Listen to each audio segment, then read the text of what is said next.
Dear students, today we are going to see about end correction. Okay, in last lecture we have seen the term harmonic and overtone. So इस topic में हम लोगों को और ये जो term है हार्मोनिक और ओवरटोन ये और क्लियर हो जाएगी कि हार्मोनिक हम लोग किससे कह रहे हैं और ओवरटोन क्या है और किसे कहते हैं.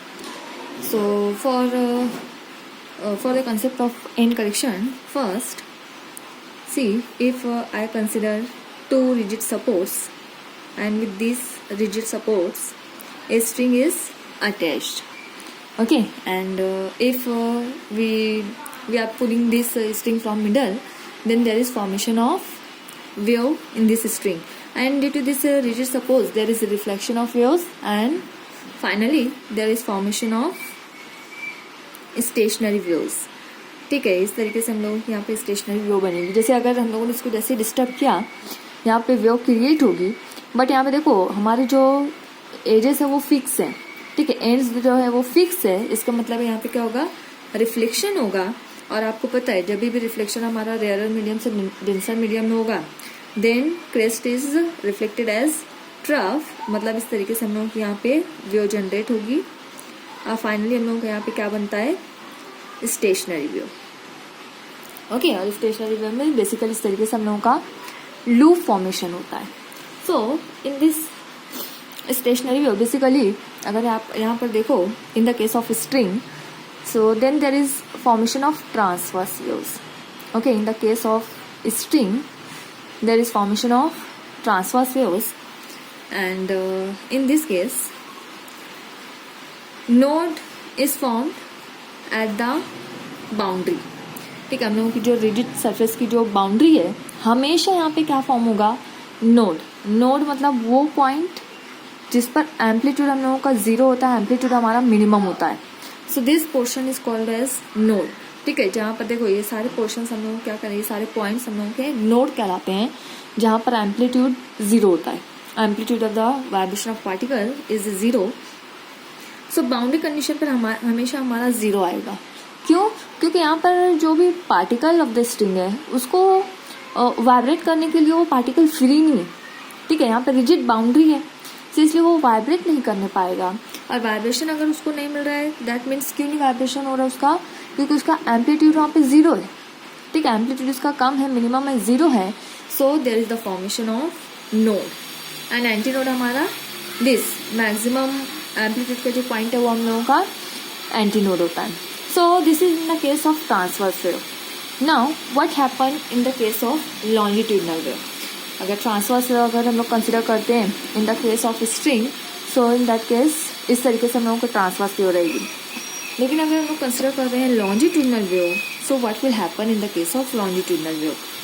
सो for longitudinal wave we are going to consider organ pipe.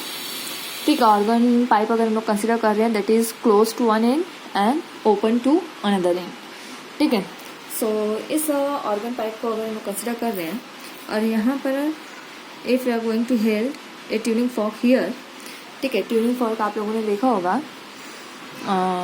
अभी हम लोग प्रैक्टिकल में भी इसे यूज़ करेंगे. This device is called as tuning fork. ठीक है, तो अगर हम लोग यहाँ पे ट्यूनिंग फॉर्क को हेल्ड करते हैं, ठीक है, और इसको इस तरीके से करते हैं कि ये वाइब्रेशंस परफॉर्म कर रहा है, so at that time there is formation of longitudinal waves. ठीक है, जब इसके प्रॉन्स जब वाइब्रेट करते हैं तो ये हम लोग यहाँ पर साउंड सुनाई देता है और वो basically sound is the longitudinal wave. ठीक है, तो यहाँ पर जब इसका फॉर्मेशन होगा तो देखो कुछ ये इस तरीके से यहाँ पर वेव्स क्रिएट होते हैं इन the case of longitudinal wave. ठीक है, so there is formation of node at the closed end of the pipe. हमेशा ध्यान में रखना जो पाइप का क्लोज्ड एंड है वहाँ पर नोड फॉर्मेशन होता है and at the open end of the pipe there is formation of anti node. ठीक है, जो पाइप का ओपन एंड रहेगा वहाँ पर हमेशा एंटी नोड बनता है और जो पाइप का क्लोज्ड एंड है there is formation of node. अब ऐसे क्यों हो रहा है, because see at this closed end, ये क्लोज्ड है मतलब यहाँ पर रिजिड सरफेस है, so there is no space for the vibration of particle. Particle यहाँ पर वाइब्रेट करने के लिए फ्री नहीं है. ये सरफेस उसको बाउंड करके रख रहा है, इसका मतलब उसको वाइब्रेट करने के लिए यहाँ पर स्पेस नहीं मिल रहा है, this particle is not free to move here. ठीक है, अब वो मूव नहीं करने पा रहा है, मतलब कब वो मूव नहीं करेगा, जब उसका एम्पलीट्यूड 0 रहेगा। ठीक है, मतलब वो अपने मेन पोजीशन पर ही रहेगा, ना ऊपर जाने पा रहा है ना ही नीचे आने पा रहा है, अपनी मेन पोजीशन पे है। So at this time there is formation of node. But इसके अपोजिट अगर हम लोग यहाँ पर देखते हैं, open end of the pipe, so यहाँ पे देखो ऊपर क्या है, पूरा एयर है। सो एयर है मतलब ये मीडियम कैसा हम लोगों का, फ्री है। सब जब ये वाइब्रेशन से रिटर्न आते हैं इस तरीके से रिफ्लेक्ट होकर जब ये वापस आते हैं, तो यहाँ पर आप जो पार्टिकल्स हैं वो वाइब्रेट करने के लिए फ्री होते हैं, इसलिए वो मैक्सिमम एम्पलीट्यूड से वाइब्रेट करते हैं। And if particle is vibrating with maximum amplitude then that point is called as antinode. इसलिए ओपन एंड पर हमेशा क्या फॉर्म होता है, एंटीनोड फॉर्म होता है। बट यहाँ पे देखो होता क्या है इन the case of open pipe, pipe देखो यहाँ पर हम लोगों को पाइप का जो एंड है वो खत्म हो रहा है, this is the end of the pipe, but antinode is form slightly beyond the pipe. ठीक है, एंटीनोड जो रहेगा, पाइप देखो पाइप का एंड यहाँ पे खत्म हो चुका है, but antinode is form slightly beyond the pipe. क्यों? क्योंकि यहाँ पे पूरा एयर सरफेस है, जब ये पार्टिकल्स एनर्जी लेकर के आते हैं, ठीक है, तो ये वाइब्रेट करने के लिए इन्हें स्पेस ज़्यादा मिलती है और ये फ्रीली वाइब्रेट करते हैं। सो इनके वाइब्रेशंस की वजह से ये जो एंटीनोड का पोर्शन है वो थोड़ा सा इस पाइप के भी बियॉन्ड चला जाता है। एंड बेसिकली दिस पोर्शन, ये देखो ये पाइप का यहाँ तक का एंड था, बट हम लोग का एंटीनोड यहाँ तक जा रहा है, so this area is called as end correction. ये इतनी जो लेंथ है, इतना रीजन हम लोगों का, this is called as basically end correction. Okay, so अगर हम लोग यहाँ पे टोटल लेंथ निकालनी है पाइप की, total length of the pipe यहाँ पे कितना आ रहा है with end correction, so total length हम लोग यहाँ पे डिनोट करेंगे कैपिटल एल से। ठीक है, और ये इतनी जो हम लोगों की लेंथ रहेगी यहाँ तक, जहाँ तक का पाइप है, this is consider small L. तो अब टोटल लेंथ हम लोगों की विथ एंड करेक्शन कितनी आएगी, it is equal to L plus e end correction. And this basically this end correction e, it is given as 0.3 into d. ठीक है, 0.3 into d, where d be the inner diameter of this pipe। इस pipe का जो inner diameter रहेगा that will be d। so e की value ध्यान में रखना है, e will be 0.3 into d। और अगर हम लोगों को लेंथ निकालना है, करेक्टेड लेंथ, या फिर हम लोग कह सकते हैं length with end correction, then it is given as L is equal to L plus E. अगर ई की वैल्यू हम लोग यहाँ पर पुट कर देंगे, फिर हम लोगों को लेंथ कितनी मिलेगी, L is equal to L plus E की जगह वी कैन राइट 0.3 d। तो this is the corrected length. Okay, in the case of pipe close to one end, ठीक है, एक तरफ से पाइप क्लोज है, उस केस में हम लोगों की लेंथ इतनी रहेगी L plus e. But if pipe is open to both end, ठीक है, हम लोग यहाँ पे देखो पाइप कंसिडर कर रहे हैं जो कि दोनों साइड से ओपन है, what happen in this case. So इस केस में अगर हम लोग कंसिडर करते हैं, देखो यहाँ पर जो फॉर्मेशन है हम लोग कैसा होगा, ये यहाँ पे हमेशा ओपन एंड पे क्या बनेगा, एंटीनोड फॉर्म होता है। यहाँ पर भी ओपन एंड है, यहाँ पर भी ओपन एंड है, दैट मीन्स दोनों ओपन एंड पर हम लोगों को क्या बनेगा, एंटीनोड बनेगा। क्यों? क्योंकि जो पार्टिकल्स है वो फ्रीली वाइब्रेट करेंगे। सो यहाँ पे देखो ये इस तरीके से एंटीनोड बन रहा है, ठीक है, और होता क्या है, ये थोड़ा सा बियॉन्ड जाता है, तो ये थोड़ा इस तरीके से बियॉन्ड जाएगा। ठीक है, तो ओरिजिनल लेंथ हम लोगों की पाइप की यहाँ से ये इतनी है, जिसे मैं स्मॉल एल से शो कर रही हूँ, and from here to here this distance is end correction, and from here to here this is end correction. So इसकी करेक्टेड लेंथ कितनी आएगी, L is equal to small l plus E plus C, that means twice E. So remember, in the case of pipe open to both end, corrected length में हम लोगों को twice E लेना है, while in the case of pipe close to one end, इसमें हम लोग सिर्फ L plus E लेंगे। ठीक है, तो this is the difference between end correction और corrected length of pipe close to one end and open to both end. And this is basically called as end correction. ठीक है, इसी को हम लोग एंड करेक्शन कहते हैं, इसको आपको ध्यान में रखना है, एंड करेक्शन। ठीक है, चलो अब इसी के साथ में इसी एंड करेक्शन को कंसिडर करते हुए हम लोग अब देखते हैं vibration of air column in a pipe. ठीक है, यहाँ पे हम लोग देखते हैं, केस यहाँ पे लेते हैं, vibration of air column in a pipe close to one end,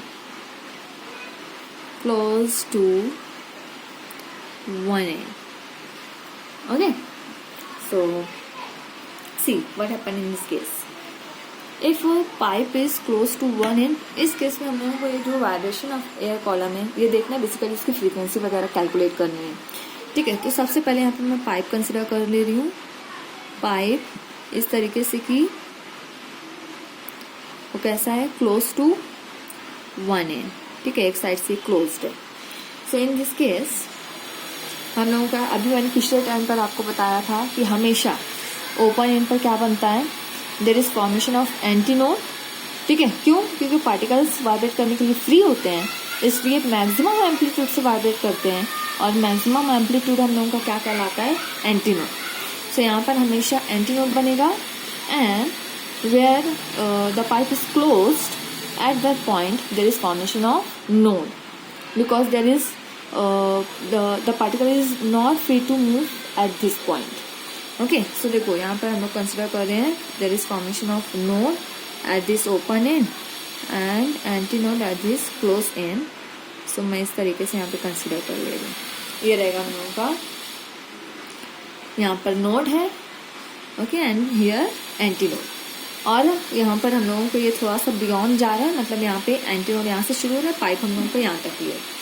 सो देखो यहाँ पे हम लोगों का length of the pipe total कितनी कंसीडर करेंगे हम लोग, यहाँ से लेकर पूरा यहाँ तक करेक्टेड लेंथ अगर हम लोग इसको कैपिटल एल कह रहे हैं, टोटली यहाँ से लेकर यहाँ तक। So what is this L, length कितनी आएगी हम लोगों की? सो लेंथ विल बी, देखो अब यहाँ पर एक नोड है, यहाँ पर एक एंटी नोड है, और इससे पहले हम लोगों ने कैरेक्टरिस्टिक में देखा था the distance between two consecutive node and anti node is equal to lambda by 4. ठीक है, distance between consecutive node and anti node is equal to lambda by 4। तो इसलिए हम लोगों की ये लेंथ कितनी आएगी, लैम्बडा बाय 4 आएगी। अब देखो अगर आप इसको ध्यान से देखोगे तो ये क्या है, हाफ लूप है ना, आधा लूप है ये, और 2 लूप मिलाकर हम लोगों का लैम्बडा होता है। सो अगर ये हाफ लूप है तो इसकी लेंथ हम लोग को होनी चाहिए ना lambda by 4। So length will be lambda by 4. This is called as basically first mode of vibration. ठीक है, अब अच्छा ये अभी बनेगा कैसे, जब हम लोग यहाँ पे देखो ट्यूनिंग फॉर्क इस तरीके से हेल्ड कर रहे हैं, यहाँ पे इस तरीके से उसके प्रॉन्ग्स वाइब्रेट हो रहे हैं। ठीक है, सो ये यहाँ पे बेसिकली लॉन्जिट्यूडनल वेव्स फॉर्म होती है, और इस तरीके से यहाँ पर हमारा नोड और एंटीनोड फॉर्मेशन होता है। ठीक है, सो लेंथ देखो हम लोग यहाँ पे कंसिडर करते हैं, लेंथ हम लोग कितनी आई, L is equal to lambda by 4। So यहाँ से हम लोग लैम्बडा भी कैलकुलेट कर सकते हैं। What will be the value of lambda, lambda is equal to 4L। ठीक है, लैम्बडा यहाँ से हम लोग निकाल सकते हैं, lambda is equal to 4L। Basically this is called as fundamental mode of vibration. ठीक है, और ये लैम्बडा को हम लोग क्या कहेंगे, this is called as fundamental wavelength. ठीक है, ये फंडामेंटल वेवलेंथ रहेगी। अब देखो हम लोगों को यहाँ से निकालना क्या है, फ्रीक्वेंसी। सो हम लोगों के पास एक रिलेशन है, velocity v is equal to n lambda. Velocity v is equal to frequency into wavelength.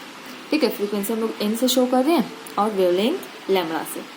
तो यहाँ से हम लोगों को अगर फ्रीक्वेंसी निकालना है तो ये कितना हो जाएगा, this is n is equal to v by lambda. ठीक है, वेलोसिटी हम लोग ऐसे ही रखते हैं, v लैम्बडा की वैल्यू कितनी है, 4L, that means n is equal to v by 4L। This will be the frequency of the vibration. और अब L क्या रहेगी हमारी, करेक्टेड लेंथ। ठीक है, मतलब हम लोगों को यहाँ पर एंड करेक्शन भी कंसिडर करना पड़ेगा. सो पाइप हमारा कैसा है, close to one end, and for close to one end हम लोगों ने देखा था लेंथ, करेक्टेड लेंथ कितनी थी, L is equal to small l plus e. ठीक है, तो ये वैल्यू हम लोग यहाँ पर पुट करेंगे. So it is equal to n is equal to v upon 4l plus e. Basically this equation will give the frequency of vibration. N is equal to v upon 4l plus e. This frequency is called as fundamental frequency. Fundamental frequency. This is called as fundamental frequency, or we also call this as first harmonic. It is also called as first harmonic. ठीक है, तो ये equation रहेगी हमारे first harmonic की, या इसी को हम लोग कहेंगे फंडामेंटल फ्रीक्वेंसी. इसे दे देते हैं हम लोग इक्वेशन नंबर 1. ठीक है, देखो हम लोग यहाँ से वेलोसिटी भी निकाल सकते हैं. v is equal to n lambda. ठीक है, हम लोग के पास देखो लैम्बडा की वैल्यू है. सो इसी इक्वेशन में हम लोग यहाँ पे पुट करते हैं, तो ये हो जाएगा v is equal to n, lambda कितना है 4l, तो ये हो जाएगा v is equal to 4nl, or we can write it as v is equal to 4nl. This equation will give the velocity of longitudinal waves in first mode of vibration. ठीक है, तो ये हम लोगों की in the case of pipe close to 1n, v is equal to 4nl. और इसी के लिए हम लोग अगर फंडामेंटल फ्रीक्वेंसी देखें तो कितनी रहेगी, n is equal to v upon 4l plus e. अब अगर हम लोग यहाँ पे कंसिडर करें, this is the first mode of vibration. ठीक है, अब हम लोग अगर next mode of vibration consider करते हैं, अगला मोड इसका कंसिडर करते हैं, तो इन दैट केस ये क्लोज्ड एंड हम लोगों का, ये ओपन एंड है. ठीक है, सो अब यहाँ पे क्या होगा, हम लोगों का नोड एंड एंटी नोड हमेशा ध्यान में रखना. एंटी नोड हम लोगों का ओपन एंड पर बनता है, एंड नोड कहाँ बनेगा, क्लोज्ड एंड पे. ठीक है, तो देखो हम लोगों को कुछ इस तरीके से फॉर्म होगा. ये थोड़ा सा बियॉन्ड जाएगा इस तरीके से, and okay, this is the next mode of vibration. यहाँ पे देखो ये पॉइंट रहेगा जहाँ पे एम्पलीट्यूड 0 है, दैट इज नोड, एंड ये नोड. ठीक है, ये पॉइंट यहाँ पे फिर से एम्पलीट्यूड 0, मतलब ये भी नोड का पॉइंट है. मैक्सिमम एम्पलीट्यूड ये पॉइंट है हम लोगों का एंटी नोड का, ये पॉइंट भी हम लोगों का रहेगा एंटी नोड का. So there is 2 nodes and 2 antinodes in the second mode of vibration. ठीक है, अब इसके लिए अगर हम लोग लेंथ कंसिडर करते हैं, सो what will be the length in this mode of vibration. ठीक है, तो यहाँ पर देखो डिस्टेंस हम लोग कितना कवर कर रहे हैं, एक कंप्लीट लूप एंड एक हाफ लूप है, मतलब 1.5 लूप है. सो 1.5 लूप को हम लोग क्या बताएंगे, L is equal to 3 lambda by 4. We can write it as n is equal to 3 lambda by 4. और यहाँ पर वेवलेंथ मैं इसको कंसिडर कर ले रही हूँ lambda 1. So it is 3 lambda 1 by 4. और इसका नेक्स्ट मोड भी हम लोग यहाँ पे कंसिडर कर ले रहे हैं, अगला मोड और मैं यहाँ पे कंसिडर कर ले रही हूँ.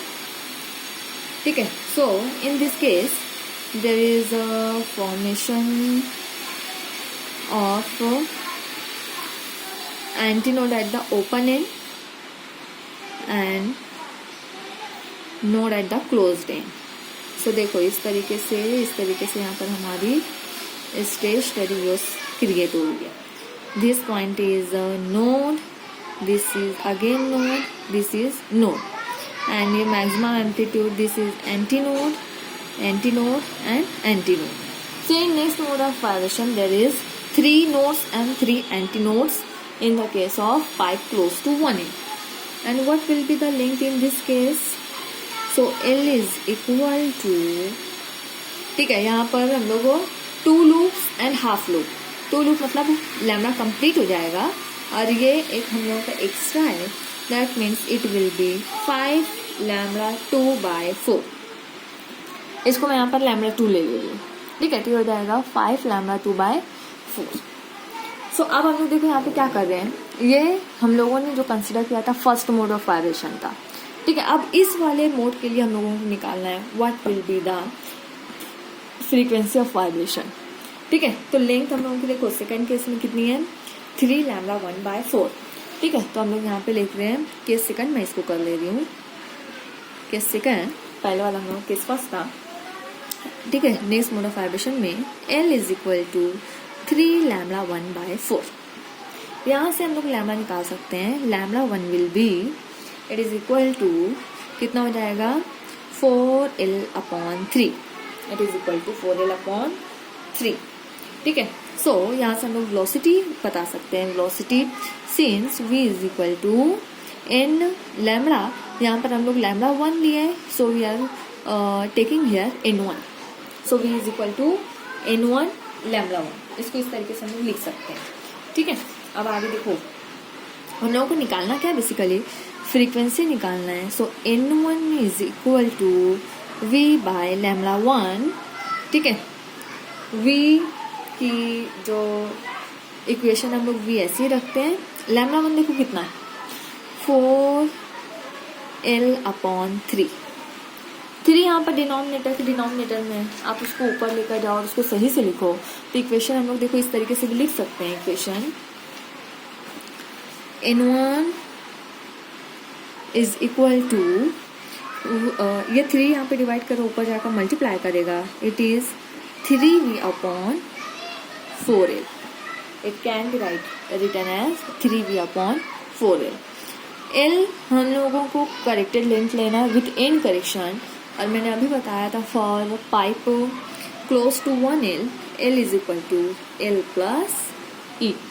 सो put here this equation, it is n1 is equal to 3v/4, L की जगह हम लोग यहाँ पर लिखेंगे L plus E। This is basically the frequency in second mode of vibration.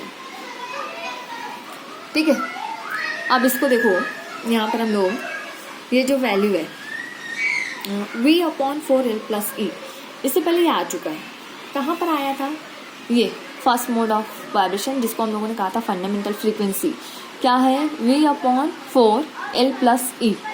सो यही इक्वेशन को यहाँ पर भी है v/4L प्लस E, इसका मतलब है इस पूरी वैल्यू की जगह हम लोग n पुट कर सकते हैं। So this equation becomes n1 is equal to 3v/4L plus E की जगह हम लोग पुट करेंगे n। So this equation will give the next frequency of next mode of vibration। अच्छा, एक बात और, इसे हम लोगों ने क्या कहा था फंडामेंटल फ्रीक्वेंसी, और we can say it as first harmonic. ठीक है, अब हम लोगों ने कल पढ़ा था कि frequency higher than the fundamental frequency is called as overtone. So अब ये जो आई है हम लोगों की equation, this is called as, it is called as first overtone. This equation is called as first overtone. Okay, and as here integer is 3। ठीक है, तो हम लोगों ने देखा था integer multiple of fundamental frequency is called as harmonic. कितना है यहाँ पे 3 है, that means it is called as third harmonic. It is called as third harmonic. So this is equation number 2, जिसे हम लोग फर्स्ट ओवरटोन कह रहे हैं और थर्ड हार्मोनिक कह रहे हैं। ध्यान में रखना, ओवरटोन को हमेशा सिक्वेंशियली लेते हैं। ठीक है, मतलब अगर 3 है तो हम लोग उसको थर्ड ही नहीं कहेंगे, ये नंबर से आते हैं, पहला दूसरा तीसरा इस तरीके से आता है। ओके, सो ये रहेगा फर्स्ट ओवरटोन। ओके, अब अगले मोड में हम लोग देखते हैं इस वाले मोड में, ये जो मोड है। ठीक है, थर्ड मोड ऑफ वाइब्रेशन, इसके अंदर लेंथ हम लोग की कितनी है 5 lambda 2/4। So here case third हम लोग ले लेते हैं, case 3, in this case L will be 5 lambda 2/3, 5 lambda 2, sorry 4 है ना, 5 लैम्डा 2/4। ठीक है, so calculate lambda from here, so it will be lambda 2 is equal to 4L/5। ये हम लोगों का लैम्डा आ जाता है। Now velocity v is equal to n2 lambda 2, we have to calculate frequency from here, so n2 is equal to v by lambda 2। Lambda 2 की value है हमारे पास, तो यहाँ पर वैल्यू रख दो, ये हो जाएगा v/4 लैम्डा 2 की वैल्यू है 4L/5. सो 5 यहाँ पर डिवाइड कर रहा है, मतलब ऊपर जाकर क्या करेगा, multiply. So N2 will be 5V/4L. ठीक है, करेक्टेड लेंथ यहाँ पर L की वैल्यू लिख दो. So N2 is equal to 5V/4L plus E. This is the frequency for third mode of vibration. ठीक है, अब यहाँ पर फिर से ये वैल्यू देखो, V/4L plus E, it is nothing but fundamental frequency. So we can put N2 is equal to 5. इस V/4L plus E की जगह हम लोग फंडामेंटल फ्रीक्वेंसी रख सकते हैं, that is N. So this is the our next frequency of next mode of vibration. अब इसे क्या कहेंगे, so it is called as, देखो इससे पहले वाले हम लोगों ने क्या कहा था, फर्स्ट ओवरटोन. सो ये अब रहेगा हम लोगों का, this is called as second overtone. It is called as second overtone. ध्यान में रखना, ओवरटोन हमेशा हम लोग एक के बाद एक ले सकते हैं, ओवरटोन एक के बाद एक आ सकते हैं. बट ये जो हार्मोनिक है, हार्मोनिक कैसे लेते हैं, ये जो इंटीजर मल्टीपल है वही हम लोगों का हार्मोनिक रहेगा. तो यहाँ पर थर्ड हार्मोनिक था, यहाँ पे देखो अब कितना हार्मोनिक रहेगा, fifth harmonic. So it is fifth harmonic. Okay, और ये इसे हम लोग दे देते हैं इक्वेशन नंबर 3.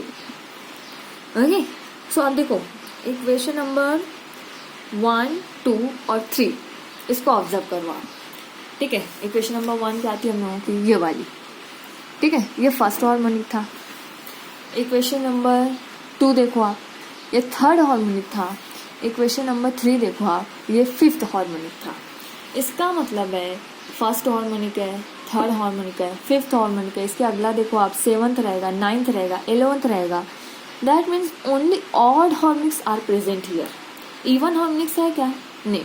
सेकंड हार्मोनिक नहीं है, फोर्थ हार्मोनिक्स नहीं है, सिक्स्थ हार्मोनिक नहीं है, सिर्फ यहाँ पर ऑड हार्मोनिक्स प्रेजेंट है. So we can say that in the case of pipe close to one end, in the case of pipe close to one end, only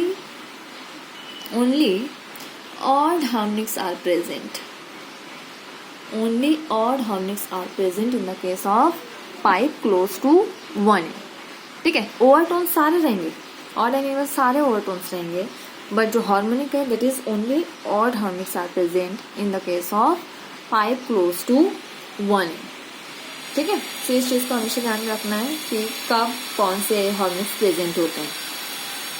और ये जो हम लोग ये इक्वेशन है ना, बेसिकली इसी को हम लोग जनरलाइज भी कर सकते हैं. इक्वेशन नंबर 1, 2 एंड 3 इसको अगर हम लोग जनरलाइज करें तो हम लोग का एक फॉर्मूला निकलेगा फॉर द पीथ ओवरटोन. ठीक है, अगर हम लोगों को पीथ ओवरटोन के बारे में पता करना है तो उसको हम लोग इतना ज़्यादा ऐसे ना जाते हुए डायरेक्ट भी निकाल सकते हैं. So NP is equal to 2P plus 1 into N. This is the general formula for pith overtone. ठीक है, सपोज अगर आपको निकालना है 20th ओवरटोन निकालना है, 20th ओवरटोन कैलकुलेट करना है, आपको प्रॉब्लम पूछा गया है. ठीक है, तो मतलब यहाँ पे P की वैल्यू हम लोगों की कितनी है, 20. सो दैट मीन्स हम लोगों को N20 कैलकुलेट करना है. तो P की जगह 20 लिखो, तो ये कितना हो जाएगा, 20 इंटू 2 40, 40 प्लस 1 41 N हो गया. इस तरीके से आप कैलकुलेट कर सकते हो. ये आपको N20 दे देगा, ओवरटोन आपको 20 ओवरटोन ये पता चल जाएगा यहाँ से. सो प्रॉब्लम में हम लोगों को इस फॉर्मूले का यूज़ रहेगा, ये जो जनरल फॉर्मूला है इसको आपको ध्यान में रखना है. ठीक है, so this is the vibration of air column in the case of pipe close to 1 end. अब नेक्स्ट हम लोगों को ऐसा ही एक और केस देखना है जिसमें हम लोग देखेंगे vibration of air column in a pipe open to both end. ठीक है, अभी हम लोगों का पाइप एक साइड से क्लोज था, एक साइड से ओपन था. अब हम लोग इसी को देखेंगे in a vibration of air column in a pipe open to both end, and we will see what will happen in that case. Okay, so I am going to continue this topic in next lecture.